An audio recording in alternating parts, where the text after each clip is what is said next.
Siamo arrivati, diciamo, alla parte conclusiva di questo torneo Under 14, è la terza edizione nella città di Treviso. Insomma, grande partecipazione anche quest'anno. Sì, anche quest'anno abbiamo avuto il massimo numero di squadre Under 14 maschili, 40 squadre, che è il massimo che in questo momento riusciamo ad ospitare in 2 giorni qui in Ghirada, e 10 squadre femminili. Anche il rugby femminile si sta cercando di muovere e la novità è sia per la 14 maschile, che cerchiamo di preparare quello che sarà il passaggio nell'Under 16 prossimo anno, quindi è un torneo a campo intero e giocato a 15 giocatori, anche perché essendo un torneo internazionale tutte le squadre che vengono dall'estero ci chiedono proprio di giocare Con questo format. con questa forma, come i grandi, insomma. Sì. Mentre la 14 femminile gioca con il sistema Under 14 avviamento dei maschi, quindi siamo passati dal rugby a 7 che fanno normalmente durante l'anno, a rugby che a lo 13, giocano a metà campo. esatto, Giusto? a rugby a 13 a campo intero, meno le 2 fasce di 5 metri, quindi per noi è un orgoglio e un piacere che questa cosa qua venga portata avanti con questo torneo internazionale.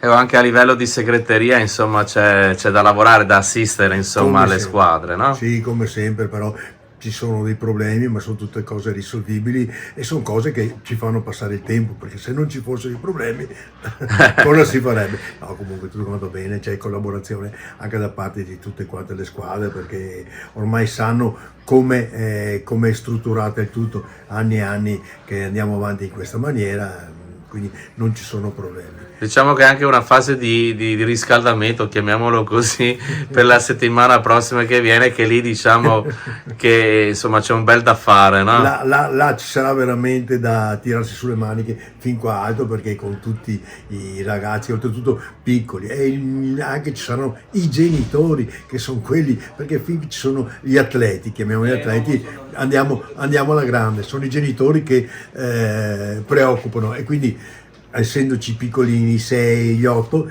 ci saranno anche quelli, però insomma l'importante è che non perdano tanti bambini, che ogni anno ne perdono 1, 2, 3, allora qua in segreteria, E allora dopo c'è lavoriamo per lui quello. con lo strumento principe, che qua con l'amplificatore, no? E la voce. Esatto. Col megafono cerchiamo di avvisare, anche come ha detto Tony, se perdono dei bambini li ritrovano qua in segreteria, però ormai è una cosa avviata grazie anche a delle persone come Tony o come Giannino e Carlo nelle mense, o come i responsabili qua del centro formazione dati, del CED, dove già da parecchi anni abbiamo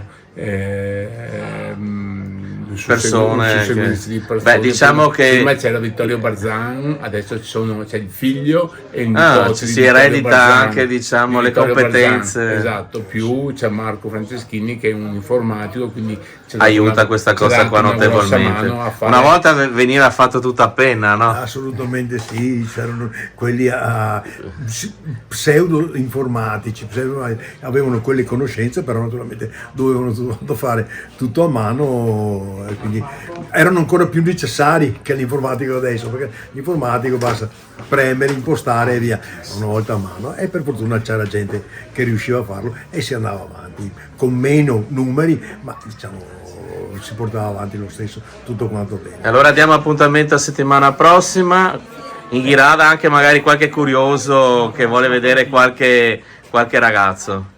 Beh sì, la prossima settimana è sicuramente, sperando che il tempo ci aiuti come questo fine settimana qua, che è la cosa fondamentale se il tempo è buono, ed